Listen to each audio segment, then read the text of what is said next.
রাকেশ বাবু, একদম চমৎকার ফ্ল্যাট আছে, পুরো মুম্বাইকে এখান থেকে দেখতে পাবেন। পুরো শহরে এর থেকে সস্তায় ফ্ল্যাট আর পাবেন না। নিন ফার্নিচার আপনার, বসে থাকুন, টিভি দেখুন। দেখুন, আমি কাজের জন্য বেশিরভাগ সময় পুনেতে থাকি, তো মহিলাদের জন্য এই সোসাইটিটা সেফ তো? 100% সেফ। সিসিটিভি ক্যামেরা আছে, 24 ঘন্টা সিকিউরিটি গার্ড আছে, আর কোনো সমস্যা হলে আমিও তো আছি না। হ্যালো। হ্যালো দেবজানি, শোনো, আমি এখানে পার্লাতে এসেছি। এখানে একটা সুন্দর ফ্ল্যাট দেখেছি, তোমার পছন্দ হবে। Thank you so much Rakesh, finally আমি নরক থেকে মুক্তি পাবো।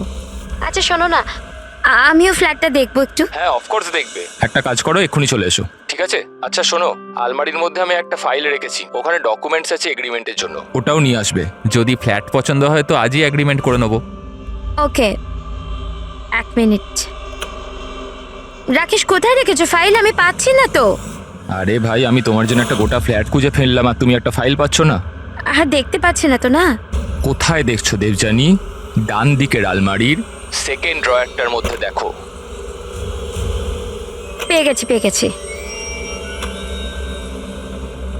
ওকে ওকে, ওই যে এগ্রিমেন্টের ফাইল, ওটা তো? পেয়েছো? চলো ঠিক আছে, ব্যাস আমি এখনই নিয়ে বেরোচ্ছি। ঠিক আছে, নিয়ে এসো। হ্যালো দেবজানি,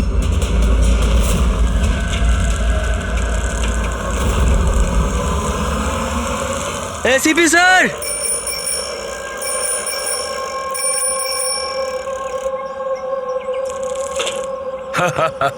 আরে জিমি, কেমন আছো বাবা? Morning sir. Good morning Jimmy. আজ হঠাৎ কি মনে করে? কেমন আছো? স্যার খুব ভালো আছি স্যার, একদম আপনার মতো। আমার মতন? স্যার যদি আপনার মতো থাকি তাহলেই তো বড় হয়ে আপনার মতো সিআইডি অফিসার হতে পারবো। আরে বাহ, আমার মতন অফিসার হবে? সিআইডি তে এসিপি হবে? সেটার জন্য অনেক পড়াশোনা দরকার, এক্সামের প্রিপারেশনটা খুব ভালো দরকার, তাই না?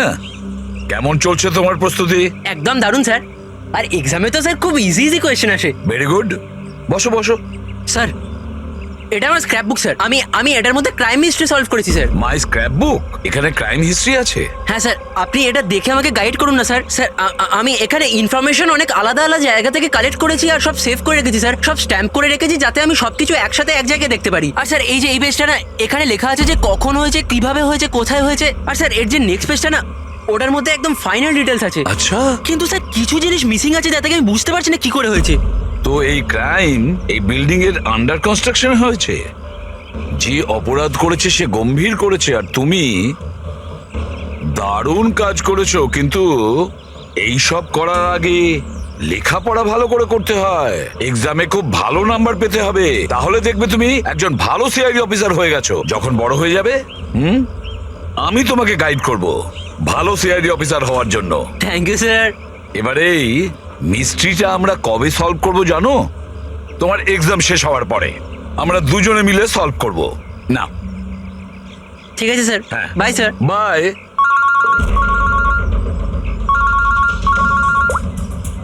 হ্যাঁ দয়া, কোথায়? আচ্ছা ঠিক আছে, আমি এখনই পৌঁছচ্ছি ওখানে। হ্যাঁ, আর রিপোর্ট নিয়ে বিউরোতে এসো। হ্যাঁ।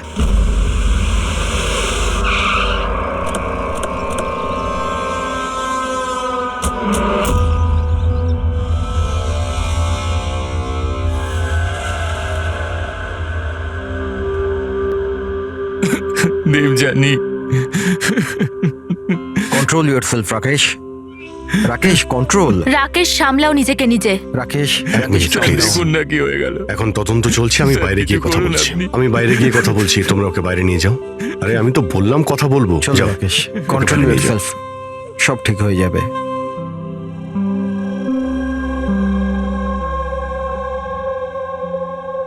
রাকেশ বলল হামলার সময় ও বাড়িতে একাই ছিল। প্রচুর রক্ত বেরিয়েছে। এর গলায় যে 3টে দাগ আছে ওটা দেখে মনে হচ্ছে যে ধারালো অস্ত্র দিয়ে আঘাত করেছে একে। কিন্তু স্যার আঘাতটা তো ছুরির মনে হচ্ছে না। দাগটা অন্য কিছুর, গলার শিরা কেটে যাওয়ার কারণে এতটা রক্ত বেরিয়েছে। কিন্তু এই দাগগুলো দেখে মনে হচ্ছে যে কেউ আঘাত খুব কাছ থেকে করেছে। যদি কেউ ছুরি মেরেই থাকে তো খুনির পায়ের ছাপ নেই কেন? চারদিকে এত রক্ত ছড়িয়ে রয়েছে আর খুনি পায়ের ছাপ না রেখেই এখান থেকে গেল কি করে? হ্যাঁ, এটা তো চিন্তা করার বিষয় যে ও গেল কি করে। এই রাকেশ বলছিল যে যখন দিব্যানীর খুন হলো তখন ও এর সঙ্গে ফোনে কথা বলছিল আর ও একটা ফাইল খুঁজছিল, আর হঠাৎ চিৎকারের আওয়াজ এলো আর ও মারা গেল। আমি একটা জিনিস বুঝতে পারছি না যে এত বড় ঘরে ওই খুনি এলো কি করে, যেটা দিব্যানী দেখতে পেল না। এটাই কিছু বুঝতে পারছি না। একদমই। যদিও খনিকে ভিতরে ঢুকতে দেখতে পেত বা যদিও বুঝতেও পারতো তাহলে ও রিয়াক্ট করতো। রাকেশের সঙ্গে ফোনে কথা বলছিল, রাকেশও জানতে পারতো, কিন্তু এমনটা হয়নি। স্যার, আমরা পুরো বাড়ি খুঁজে ফেলেছি কিন্তু কোথাও মার্ডার উইপেন খুঁজে পাইনি। এটা কি ধরনের খুন? না খুনির আসার কোনো প্রমাণ, না যাওয়ার কোনো প্রমাণ। আর খুনটা এমন অস্ত্র দিয়ে হয়েছে যার ব্যাপারে জানাই যাচ্ছে না। খুনিকে ধরতে গেলে অন্তত এটা তো জানতেই হবে যে খুন করলো কি দিয়ে। স্যার হতে পারে দেবযানীর ওপর খুনি পিছন থেকে হামলা করেছিল আর রিয়্যাক্ট করার আগেই হয়তো ওর মৃত্যু হয়েছে। অভিজিৎ, একটা কাজ করা যাক, এই ক্রাইম সিনটাকে আবার রিক্রিয়েট করে দেখি। হতে পারে জানতে পারা যাবে যে খুনি কোথা থেকে এসছে। ঠিক আছে দয়া, তুমি এই দিকটা দেখো, ততক্ষণ আমি প্রতিবেশীদের সঙ্গে কথা বলে আসছি।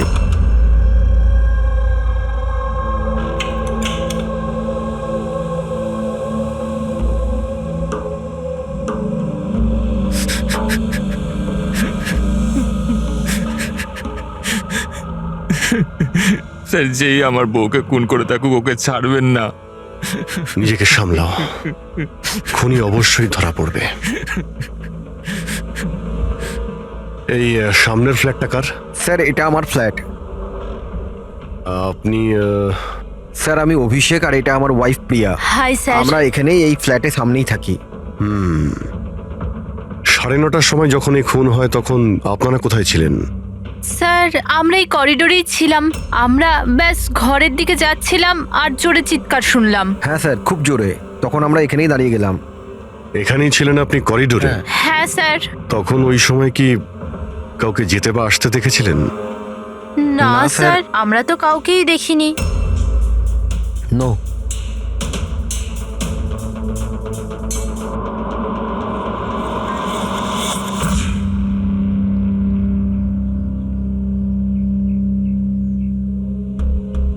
স্যার আমি আপনাকে দেখতে পাচ্ছি।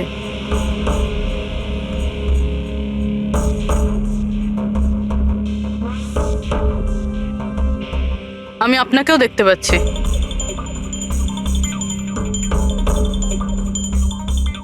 স্যার খুনি যেদিক থেকেই আসুক দেবযানী ঠিক দেখতে পেত। তাহলে এরকম কিভাবে হলো যে দেবযানী খুনিকে দেখতেই পেল না?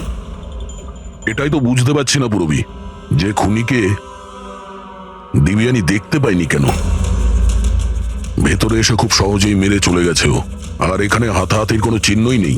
খুনি না ডান দিক থেকে এসছে, না বাঁ দিক থেকে, আর না পেছন থেকে। আচ্ছা, এটা তো নয় যে খুনি সামনে থেকে এসছে? সামনে তো ক্যাবিনেট আছে, এখান থেকে তো দেখতেই পাওয়া যেত।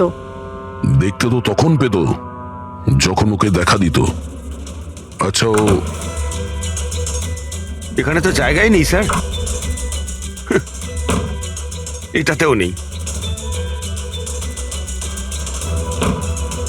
স্যার দেবযানীর খুন হয়েছে মানে খুনি ভিতরে তো নিশ্চয়ই এসেছিল। এবার প্রশ্ন এটাই থাকে যে ও এখানে লুকিয়েছিল কোথায়? তার থেকেও বড় কথা স্যার, খুনি ঘরের ভিতর ঢুকলো কি করে? না কোনো জানলা ভাঙা আছে, না কোনো কাঁচ ভাঙা আছে, আর না তো দরজাটা নিয়ে কেউ কিছু করেছে।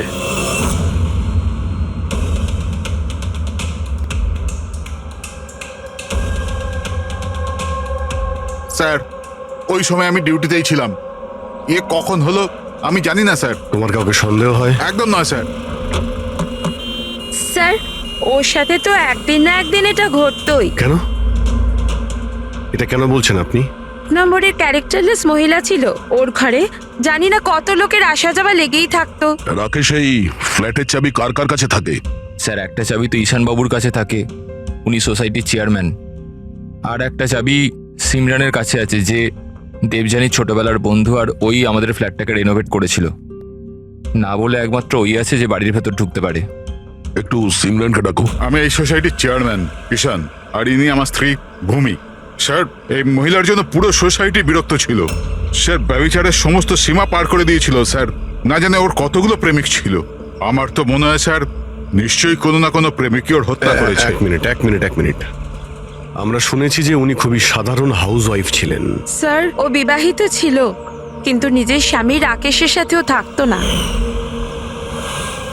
এক্সকিউজ মি, আপনি প্লিজ আমার গাড়িটা পার্ক করে দেবেন? Yeah sure. Yeah.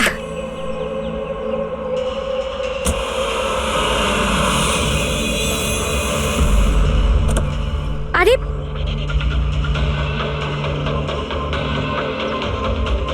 Thank you. What's your name? Abhinav. কোথায় থাকেন আপনি? ব্যাস এই বিল্ডিংয়েই। Thank you so much.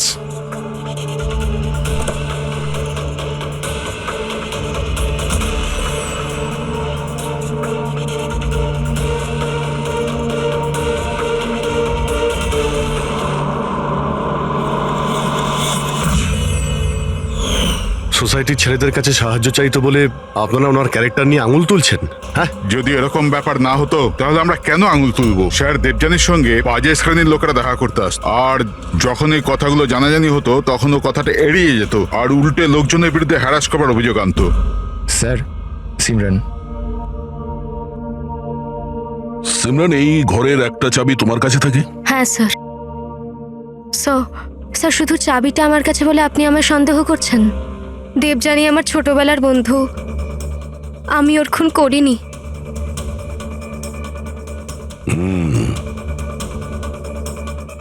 Rakesh, এই ঘটনার ব্যাপারে দিব্যানীর বাড়ির লোককে ইনফর্ম করেছো তো? আমি ওর ছোট বোনকে ফোন করেছি স্যার, ও হয়তো আসছে।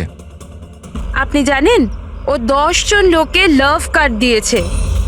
লাভ কার্ড? ওটা তো আমিও জানতাম না, যখন আমার হাজব্যান্ডকে দিল তখন আমি জানতে পারলাম। আপনাকেও? আপনি সবাইকে জিজ্ঞেস করতে পারেন স্যার। কি? একদম আর ঠিক। দেখুন, ওই কার্ডটা কি আমরা দেখতে পারি?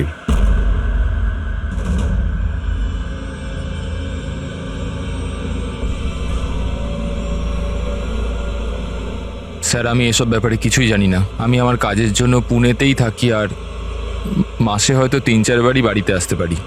এত কিছু ঘটে গেছে রাকেশ, আর তুমি আমাদের বলছো কিছুই জানো না? এটা কিভাবে সম্ভব? না স্যার, আমি সত্যিকারেরই কিছু জানি না, কিন্তু দেবযানীকে কিছুদিন ধরেই খুব বিরক্ত লাগছিল। আসলে ও এই সোসাইটিতে থাকতে চাইছিল না। এর কারণ কি? স্যার আশপাশের লোকদেরও পছন্দ করতো না, বলতো করে নাকি খুব আনফ্রেন্ডলি আর রুড। এমনকি ওর ঘরটাও খুব একটা পছন্দ হতো না। ইনফ্যাক্ট ওর কথাতে আমি আজ সকালেই একটা নতুন ফ্ল্যাট বুক করেছিলাম। আমি জানতাম না যে আমার বউয়ের ক্যারেক্টারের লোক এইভাবে আঙুল তোলে। আসুন স্যার, ইনি রিয়া, দেবযানীর বোন। আসুন, বসুন।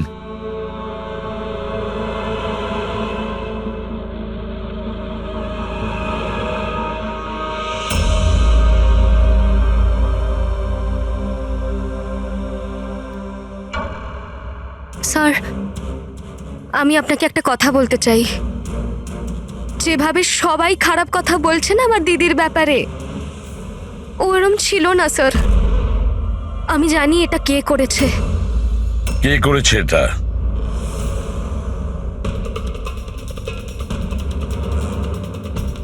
স্যার আসলে বিয়ের আগে দিদির একটা বয়ফ্রেন্ড ছিল, নীলেশ নাম ছিল। দিদির ওর সাথে আশীর্বাদ হয়ে গিয়েছিল। সব ওই করেছে স্যার। আপনি এটা কেন মনে করছেন যে দিব্যানীর খুন নীলেশ করেছে? Sir he was a disgusting man. মার তো খুব অত্যাচার করতো আমার দিদির ওপর স্যার। স্যার স্যার ওর এরকম ব্যবহারের জন্যই ওর সাথে আমরা বিয়ে ভেঙে দিই। আমার সাথে সম্পর্ক ভাঙলি? হ্যাঁ, আমার সাথে সম্পর্ক আর বিয়ে অন্য কাউকে? কেন? তোর বাবার কথায় না? কি কম আছে আমার মধ্যে? কাউকে বিয়ের কথা কখনো ভাবলে না আমি তোকে? আমার কথা শোনো, বিশ্বাস করো। How dare you!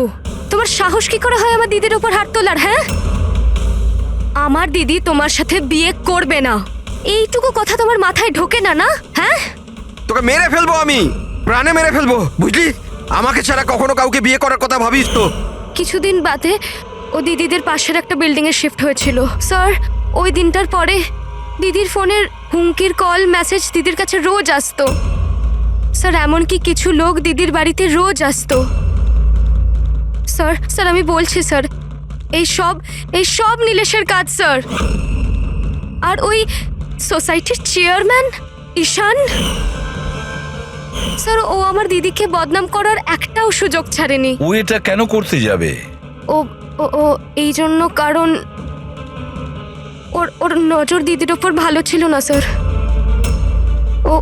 ওকে একা পেয়ে ওর সুযোগ নিতে চেয়েছিল স্যার। আর যখন এটা করতে পারলো না স্যার, তখন ওর দিদির বদনাম করতে শুরু করে দিল। নীলেশ আর ঈশান, নীলেশ ওর বিয়ে ভেঙে যাওয়ায় প্রতিশোধ নিতে চায়, আর ঈশানের মেয়েলিগোতে আঘাত লেগেছে, সেই কারণেও দিবিয়ানিকে বদনাম করার চেষ্টা করছে। রাকেশ, ঈশান আর নীলেশের ব্যাপারে তুমি কিছু জানো? আমাকে কেউ কখনো কিছু বলেনি, কিন্তু একটা রবিবার আমি বাড়িতেই ছিলাম, আর রাত্রির প্রায় তখন 11টা, বাড়ির বেলটা বাজলো। যখন আমি দরজা খুললাম তো সামনে একটা লোক দাঁড়িয়েছিল, আমাকে দেখতেই পালিয়ে গেল ওখান থেকে। আমি ওকে আটকানোর চেষ্টা করেছিলাম, কিন্তু ততক্ষণও চলে গেছে। ঠিক আছে, তোমরা এখন যেতে পারো। যদি আমাদের দরকার পড়ে তোমাদের ডেকে নেব।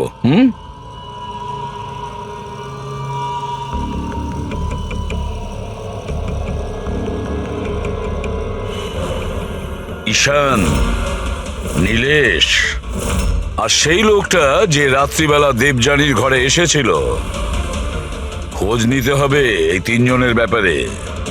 হতে পারে খুনি এই তিনজনের মধ্যেই কেউ। তবে যেই হোক, দেবযানীকে কিভাবে খুন করলো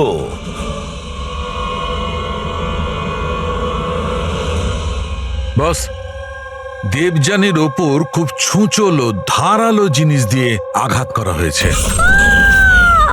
যে 3টে ক্ষত আছে, এই কাঁধের ওপর, এর কারণে ওর নার্ভ কেটে গেছে।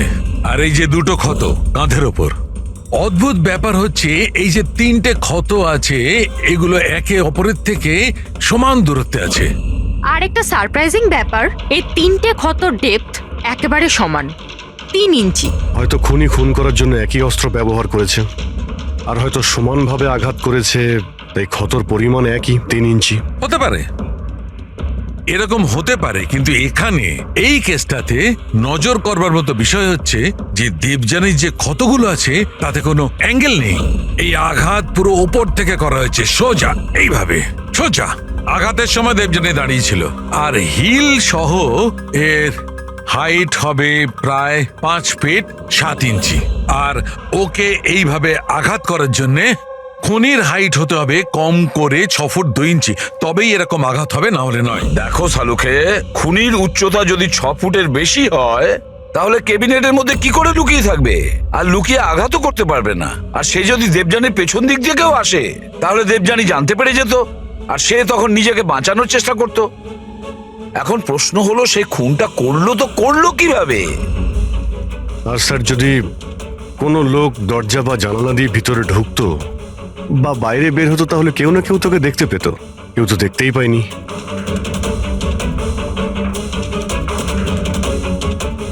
এই খুনি দেবযানীর কাছে পৌঁছলো কিভাবে?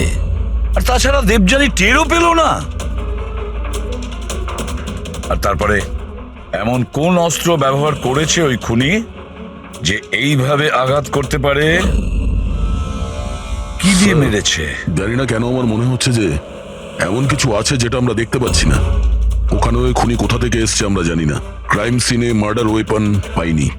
এমন মনে হচ্ছে যে ওই যে ক্যাবিনেট আছে স্যার, ওর মধ্যেই দিবিয়ানের মৃত্যুর রহস্য লুকিয়ে আছে স্যার। আবার গিয়ে একবার দেখা যাক স্যার, কোনো প্রমাণ পাই কিনা। ঠিক বলেছো দয়া। ফেডরিক, একটা কাজ করো, তুমি ওই সোসাইটিতে গিয়ে ওই সোসাইটিতে যে কয়জন লোক আছে যারা 6 ফুটের থেকে লম্বা, তাদের সবার লিস্ট নিয়েছো। আর তাছাড়া এটাও খবর নাও যে দেবযানীর বাড়িতে রাত্রি 11টার সময় কে এসেছিল, যে রাকেশকে দেখে পালিয়ে গেছে। দেবযানীর পুরো ফোন রেকর্ড চেক করো, ল্যান্ডলাইনের রেকর্ডও আর মোবাইল ফোনের রেকর্ডও। আর আমরা এই ঈশান আর নীলেশের সঙ্গে কথা বলি।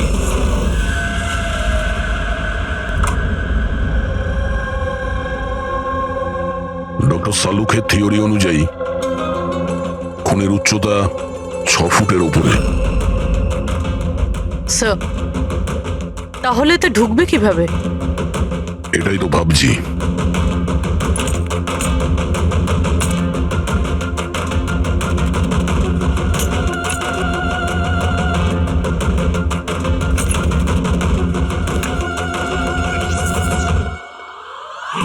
স্যার এই সেলফের ভেতর তো দেখছি ভালোই জায়গা রয়েছে।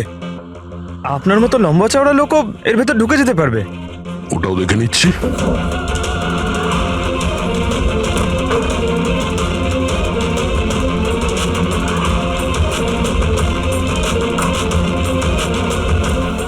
যদি এই সেলফগুলো বার করে আমার মতো লোক ওইখানে ধরে যায়, হতে পারে খুনিও এখানে ছিল। স্যার তাহলেও তো এই প্রশ্নটাই থেকে যাচ্ছে যে দেবযানী খুনিকে দেখে ফেলতো আর চেঁচাতো। কি দেখছেন স্যার? ক্যাবিনেটের মধ্যে কোনো মেকানিজম নেই তো, যার জন্য দিবিয়ানির খুন হয়েছে, কিন্তু এরকম কিছু দেখতে পাচ্ছি না তো। স্যার খুনি কোনো প্রমাণ ছাড়েনি। মার্ডার ওয়েপনও খুঁজে পাচ্ছি না। দিবিয়ানির খুন কি করে হলো এটাও বুঝতে পারছি না। দিবিয়ানির খুন হলো কি করে? একটা কাজ করো, এই ক্যাবিনেটের মধ্যে যতগুলো আঙুলের ছাপ আছে সব নিয়ে নাও। হতে পারে দেবযানী তার খুনিকে দেখেছিল, কিন্তু সে বেঁচে নেই যে আমাদেরকে বলবে। কে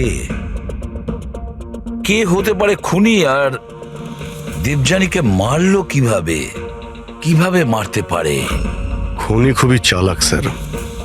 হ্যাঁ, চালাক তো বটেই, কিন্তু কতদিন লুকিয়ে থাকবে?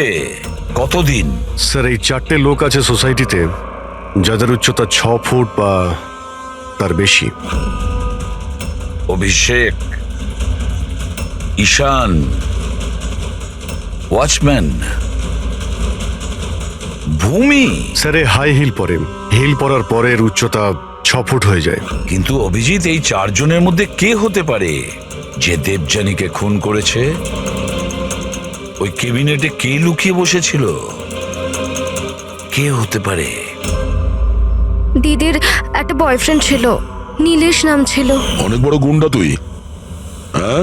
গত সপ্তাহে নিজের প্রতিবেশীকে এমন মেরেছিস যে মরতে মরতে বেঁচে গেছো, আর দিবিয়ানিকে তো মেরেই দিয়েছিস। সত্যি সত্যি যদি মেরে ফেলতাম, কিন্তু আফসোস ও তো নিজেই মরে গেল। হ্যাঁ মানছি ওর সাথে আমার ঝগড়া হতো, কিন্তু এর জন্য কেউ বিয়ে ভাঙে নাকি? স্যার এই জন্যই আমি বদলা নিতে চেয়েছিলাম। প্রচুর তেল তোর শরীরে না? হ্যাঁ, 2 মিনিট, মাত্র 2 মিনিটই তোর সমস্ত তেল বার করে দেবো, বুঝেছিস? তারপর স্বপ্নেও কাউকে মারার কথা ভাববি না তুই। স্যার আমি ওই সোসাইটিটার সমস্ত ফুটেজ চেক করেছি, আর সেখানে নীলেশ সোসাইটির বাইরে এদিক ওদিক ঘুরে বেড়াচ্ছিল দেখা গেছে। আচ্ছা,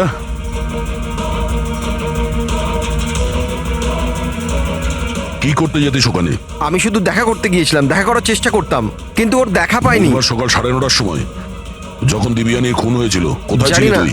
জানি না স্যার, আমি রাতে একটু বেশি খেয়ে ফেলেছিলাম, তাই আমার মনে আসছে না। মনে করার চেষ্টা কর, খুব ভালো করে চিন্তা কর, স্মৃতিশক্তি ফিরিয়ে নিয়ে আয়, না হলে তোর এমন হাল করব তুই নিজেকে চিনতে পারবি না, বুঝলি? ফ্রেডি চল।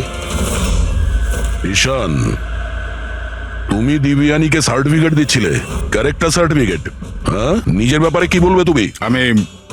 আমি কিছু বুঝতে পারলাম না স্যার। আমরা সবকিছু বুঝে গেছি। দিবিয়ানি তোমায় পাত্তা দেয়নি, তাই ওকে বদনাম করে দিয়েছো পুরো সোসাইটিতে।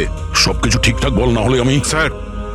স্যার ওই সমস্ত পুরুষের সাথেই ঘোরাফেরা করত, তো আমি ওর সাথে কাছাকাছি হবার চেষ্টা করেছিলাম, কিন্তু ও আমাকে এড়িয়ে যেত। তখন আমি ভাবলাম যে আমি এর বদলা নেব। আর বদলা নেওয়ার চক্র ওকে মেরেই দিলে? না স্যার, আমি ওকে মারিনি, আমি তো শুধু ওকে ধমকেছিলাম ভয় দেখাতে। তোমার কাছে ওর ফ্ল্যাটের চাবিও তো ছিল, হ্যাঁ? মানে তোমার কাছে উদ্দেশ্যও ছিল আর উপায়ও ছিল, হ্যাঁ? কিন্তু স্যার যখন ওর মৃত্যু হয় তখন তো আমি সোসাইটির ওয়াটার পাইপ ঠিক করছিলাম। আপনি চাইলে যে কাউকে জিজ্ঞাসা করতে পারেন। আমরা জেনেই যাব।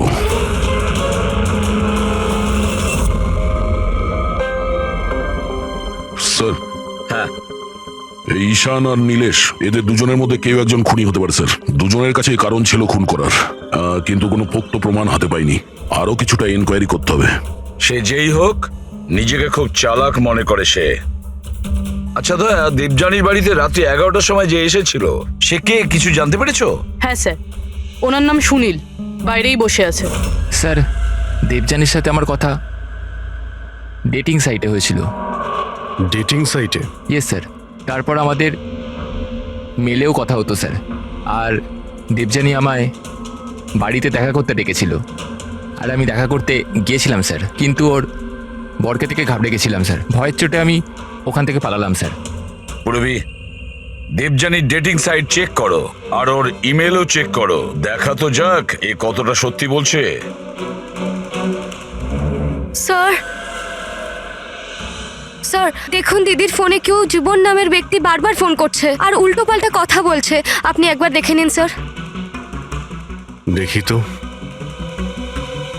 এর নাম্বার কি আছে।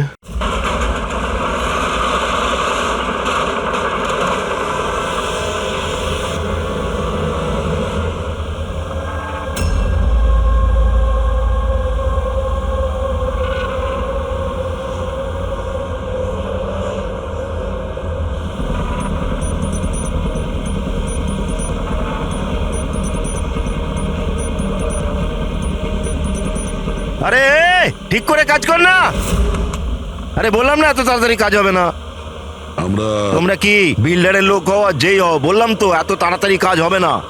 সময় তো তোর শেষ হয়ে এসেছে, বুঝলি? আগে এটা বল, দিবিয়ানিকে কিভাবে জানিস তুই? দেবযানী? হ্যাঁ, কে দেবযানী? একদিন অন্তত 10 বার ফোন করতেই স্যার বলছিস এখন কে দিবিয়ানি? স্যার কারা আপনারা? আমরা তারাই যাকে দেখে অপরাধী কাঁপে, সিআইডি। স্যার আমি কিচ্ছু করিনি, আমি সত্যি বলছি আমি কিচ্ছু করিনি। কিচ্ছু করিসনি? দিবিয়ানির খুন করেছিস আর বলছিস কিছু করিসনি? আমি দীপিকা আলছি স্যার, আমি খুন করিনি, বিশ্বাস করুন স্যার। খুন না করলে 10 বার করে ফোন করতিস কেন? স্যার অ্যাকচুয়ালি আমি দেবজানুর নাম আর নাম্বার পেয়েছিলাম, সেই জন্য মাঝে মধ্যে ভেবেছিলাম বিরক্ত করবো, আর কিচ্ছু নয় স্যার, বিশ্বাস করুন, আর কিচ্ছু নয়। কে দিয়েছে তোকে এই নম্বর? আমি সত্যম কমপ্লেক্সে কিছু কাজের জন্য গিয়েছিলাম, তো বাথরুমের দেওয়ালে ওর নাম আর ফোন নাম্বার লেখা ছিল স্যার। তো আমি ওকে ফোন করি, কিন্তু আমাকে বকতে থাকে। আমি বুঝতে পারি ও খুব ভদ্র একজন মেয়ে। স্যার আমি ওর খুন করিনি, দিব্যি গালছি স্যার, বিশ্বাস করুন আমি খুন করিনি ওর। পঙ্কজ, একটু চেক করো তো সত্যম কমপ্লেক্স।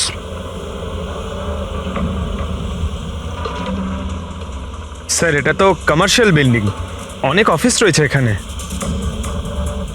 ও, নিশ্চয়ই ওখানে রোজউড সোসাইটির কেউ আছে যে সত্যম কমপ্লেক্সে কাজ করে, যে দিবিয়ানিকে একটু বেশি ঘৃণা করতো।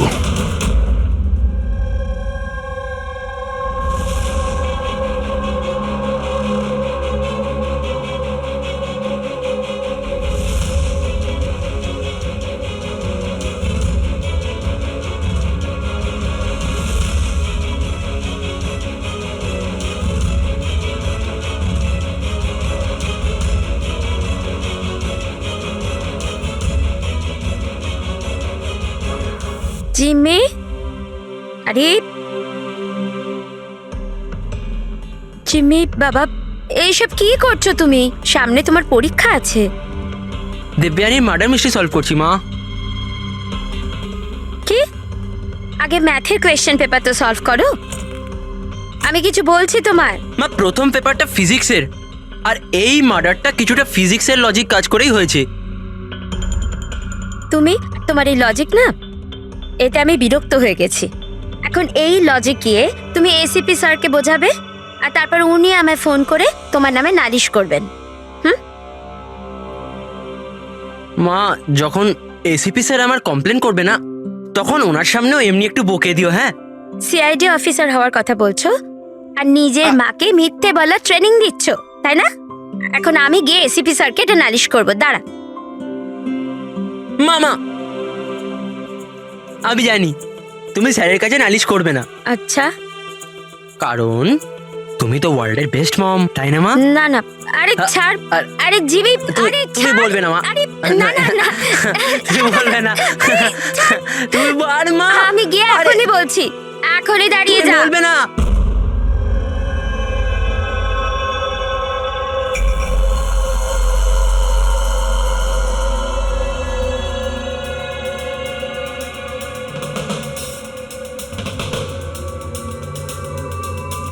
স্যার মনে হচ্ছে ও সোসাইটিরই কেউ হবে, যার ওই কমপ্লেক্সের সঙ্গে যোগাযোগ আছে। স্যার আমি দেবযানী আর সুনীলের সব মেসেজ চেক করেছি, একটা অবাক করার মতন বিষয় জানতে পেরেছি। কি জানতে পেরেছো? স্যার দেবযানী যখনই মেল পাঠিয়েছে ও ওর আইপি অ্যাড্রেস রিডিউট করে দিয়েছিল। রিরুট মানে কোন কম্পিউটার থেকে মেসেজ পাঠানো হয়েছে সেটা যেন কেউ জানতে না পারে। আর তাছাড়া স্যার একবারেই দেবযানী নিজের আইপি অ্যাড্রেস বদলাতে ভুলে গেছিল। এতে অবাক হওয়ার কি আছে? স্যার ব্যাপারটা হলো যে ওই অ্যাড্রেসটাও দেবযানীর নয়, কার ওটা? দেবযানীর প্রতিবেশী পিয়ার। আর এটা আমার ওয়াইফ প্রিয়া। হাই আমরা এখানে এই ফ্ল্যাটের সামনেই থাকি। তার মানে প্রিয়া ডেটিং সাইটে দেবযানীর প্রোফাইল বানায়, ওই তাহলে মেসেজগুলো পাঠাচ্ছিল। স্যার, সত্যম কমপ্লেক্সে রোজউড সোসাইটির ভূমি কাজ করে। দেবযানীর প্রতিবেশী ভূমি আর প্রিয়া। এবার দেবযানীর মৃত্যুর পেছনে সত্যিটা কি সেটা তো ভূমি আর প্রিয়াই বলতে পারবে। এসিপি স্যার, এসিপি স্যার, আরে এসিপি স্যার, আমি খুঁজে বার করেছি। কি খুঁজে বের করেছো? এটাই যে দেবযানীর মৃত্যু কিভাবে হয়েছিল। দেবযানীর মৃত্যু কিভাবে হয়েছিল? ড্রোন দিয়ে হয়েছিল দেবযানীর মৃত্যু। ড্রোন থেকে? ইয়েস স্যার, এই দেখুন স্যার, আমার মনে হয় ওই ড্রোনটা এই জানলাটা দিয়ে ভেতরে এসেছিল আর ওই ড্রোনটায় নাইস লাগানো ছিল আর কিলার ড্রোনটাকে রিমোট দিয়ে কন্ট্রোল করেছে আর ওটা দিয়ে মেরেছে ওনাকে। জিমি, যদি ড্রোন দিয়ে দেবযানীকে মারা হয়ে থাকে তাহলে ড্রোন আসার শব্দ তো ও পেত আর ও ড্রোন থেকে নিজেকে বাঁচানোর চেষ্টা করতো, তাই তো? হ্যাঁ স্যার, এটা তো আমি ভাবিইনি। হ্যাঁ, কিন্তু স্যার এরকম হতে পারে যে ও স্পাইডারম্যানের মতন ওপরে আটকে বসেছিল, তাই উনি ওকে দেখতে পাননি আর যখন উনি এলেন তখন ও মেরে দিল। জিমি, তুমি পড়াশোনা কম আর সিনেমা বেশি করে দেখছো। তুমি নিশ্চয়ই স্কুলে পড়েছো যে যে জিনিসই ওপরে যায় সেটা নিচে আসতেই হয়। কেন বলো? গ্র্যাভিটির কারণে, মাধ্যাকর্ষণ শক্তির জন্য। যাও, মন দিয়ে পড়া করো, পরীক্ষার জন্য রেডি হও। হ্যাঁ, আমরা এখন কাজে বেরোচ্ছি। বা ভাই, বাই। আমি ফিরে আসবো।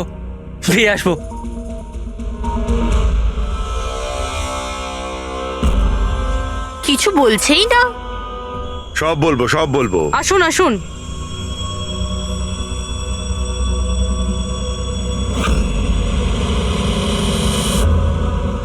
স্যার, আমাদেরকে এখানে কেন রাখা হয়েছে? খুব শখ ছিল তোমার না ডেটিং সাইটে অন্যের প্রোফাইল বানানো? হ্যাঁ স্যার, আমি কিছু বুঝতে পারলাম না। তোমাদের লজ্জা হওয়া উচিত। একজন মেয়ে হয়ে আরেকজন মেয়েকে তোমরা বদনাম করতে চাইছিলে। তুমি দেবযানীর ডেটিং সাইটে নকল প্রোফাইল বানিয়েছিলে, লোকেদের মেলও করেছিলে যাতে ওর বদনাম হয়। স্যার, আপনাদের কোথাও নিশ্চয়ই ভুল হচ্ছে। প্রমাণ আছে আমাদের কাছে। তুমি তোমার আইপি অ্যাড্রেস চেঞ্জ করোনি পিয়া। কিন্তু আমাকে কেন ডাকলেন এখানে? আপনাকে? আপনি তো দেবযানীর নাম আর নাম্বার বাথরুমে লিখে দিয়েছিলেন। না স্যার, আর আমি এরকম কেন করব? আচ্ছা, ওই সুইপারকে ডাকবো যাকে টাকা দিয়েছিলে তুমি এই সব কাজ করার জন্য? হ্যাঁ স্যার এইবার তো পরিষ্কার, এই দুজন মিলেই দেবযানীকে মেরেছে। হ্যাঁ অভিজিৎ, এদের ওপর ব্যবস্থা নেওয়া শুরু করা যাক। না স্যার, প্লিজ আমাদের ওপর বিশ্বাস করুন, আমরা ওকে মারিনি। স্যার, আমরা দুজন মিলে ওকে বদনাম করার চেষ্টা নিশ্চয়ই করেছিলাম, কিন্তু আমরা ওকে মারিনি। হ্যাঁ স্যার, আমরা চাইতাম যে ও এখানে যেন না থাকে, তাই জন্য এসব করেছিলাম আমরা। কিন্তু যখন ও চলেই যাচ্ছিল, তাহলে আমরা কেন ওকে এভাবে মারতে যাব? কিন্তু তোমরা কেন চাইছিলে না যে ওই সোসাইটিতে থাকুক?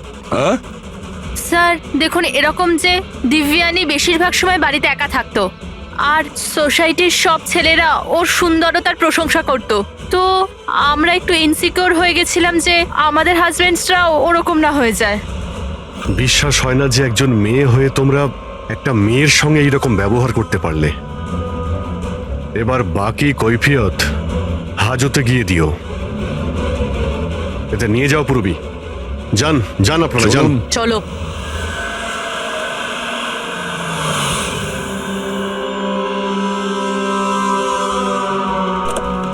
হ্যাঁ স্যার, জানতে পারলেন কিছু? আমি ওই কাবারটা খুব ভালো করে চেক করেছি। কিন্তু ওখানে দেবযানী আর রাকেশের আঙুলের ছাপ ছাড়া আর কারোর আঙুলের ছাপ পায়নি। আর ওই আঙুলের ছাপগুলো শুধু নবের ওপর ছিল, দরজার নবের ওপর, আর কোথাও নয়। মানে ক্যাবিনেটের মধ্যে কেউ বসেছিল না? না, এরকম তো কোনো প্রমাণ পেলাম না। এই কেসটা তো সমাধানের বদলে সমস্যায় ফেলছে আমাদের। খুনি যদি ক্যাবিনেটে না থাকে তাহলে কোথায় ছিল? আর খুনি এই খুনটা করলো কিভাবে? না জানালা দিয়ে এসেছে, না দরজা দিয়ে, আর না তো এই কাবার্ডের মধ্যে ছিল। তাহলে খুনি এলো কিভাবে? আর যদি খুনি না আসে তাহলে খুনটা হলো কিভাবে? খুন হলো কি করে? দেখো, আমি তোমাদের বলেছিলাম না, দেবযানীর কাঁধের ওপর যে 3টে ক্ষত ছিল, ওগুলো একদম 90 ডিগ্রি অ্যাঙ্গেলে ছিল। মানে যখন আঘাত করা হয়েছে, উঁচু থেকে করা হয়েছে, ওপর থেকে।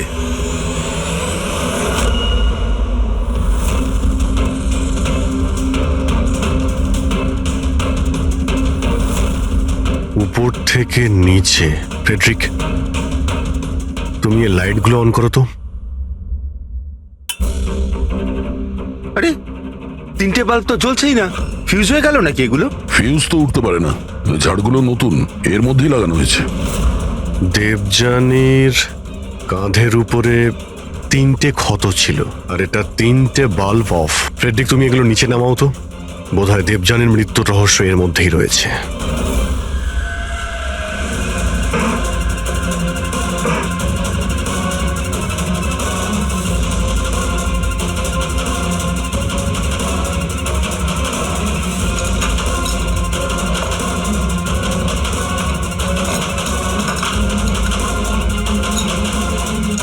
ক্যামেরা এখানে লাগিয়েছে কেন? এই হচ্ছে ওই হাতিয়ার যা দিয়ে খুন হয়েছে, রক্ত লেগে আছে এতে। আর এই দ্বিতীয়টা, আর এটা এই তারের সঙ্গে যুক্ত করে রেখেছে, আর এর সাহায্যেই এটা তীরের গতিতে নিচে নামে, দেবযানীকে মার্ডার করে, আর উপরে গিয়ে বাল্বের সঙ্গে ফিট হয়ে যায়।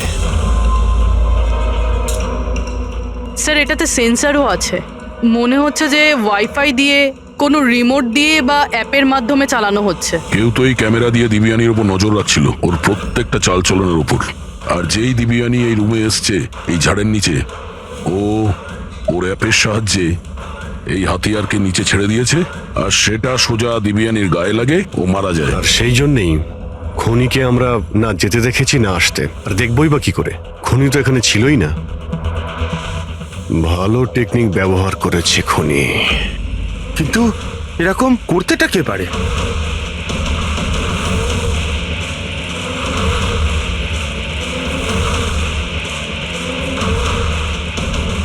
স্যার, খুনিকে চিনতে পেরে গেছি।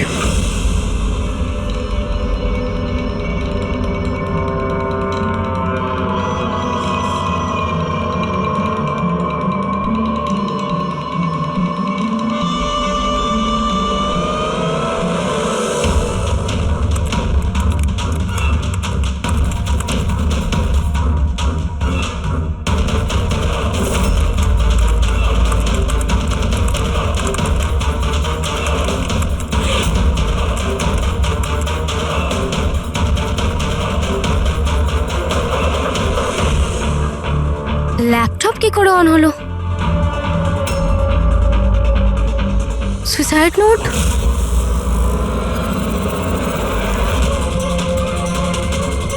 কে?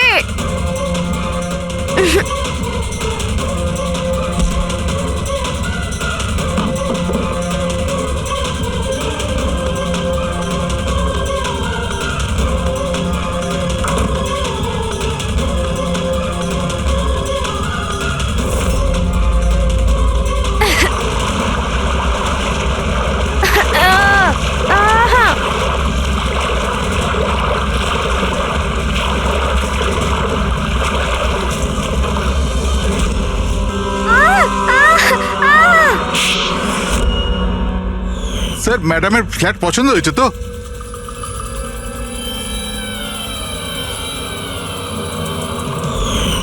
যখনই আমরা এই স্যান্ডেলিয়ারের ওপর মেকানিজম দেখলাম, আমরা বুঝতে পারলাম যে সবের পেছনে সিমরান তুমি আছো। কারণ তুমি দিব্যানীর ঘরের রিনোভেশন করেছিলে কয়েকদিন আগে। আমি যা কিছু করেছি সব রাকেশের কথাই করেছি, কিন্তু ও এতটাই খারাপ মানুষ যে ও আমাকেও মারার চেষ্টা করেছে, যাতে ওর রাস্তা পরিষ্কার হয়ে যায়। কিন্তু তুমি এটা কেন করলে? দেবযানী আমার বন্ধু ছিল ঠিকই, কিন্তু আমি ওকে ছোটবেলা থেকেই অপছন্দ করতাম, কারণ ওর ভালো মানুষের জন্য সবাই ওকে আমার থেকে বেশি অ্যাপ্রিসিয়েট করতো। আমার খুব হিংসে হতো। আর এই রাকেশ আমায় উৎসাহ দিল আর ওকে মারার প্ল্যান বানালো, যেটাতে আমি ছিলাম না। কিন্তু হ্যাঁ, ওর সঙ্গ নিশ্চয়ই দিয়েছি। ডান দিকের আলমারির সেকেন্ড ড্রয়ারটার মধ্যে দেখো। তুমি ইচ্ছে করে ওকে ফাইল আনতে বলেছিলে, এইভাবে ও ঝাড়বাতির সামনে আসে আর অ্যাপের মাধ্যমে তুমি ওকে খুন করে দিলে। আর কি করতাম স্যার? ওই মহিলার সাথে সারা জীবন থাকতাম? জানি না কতজনের সাথে।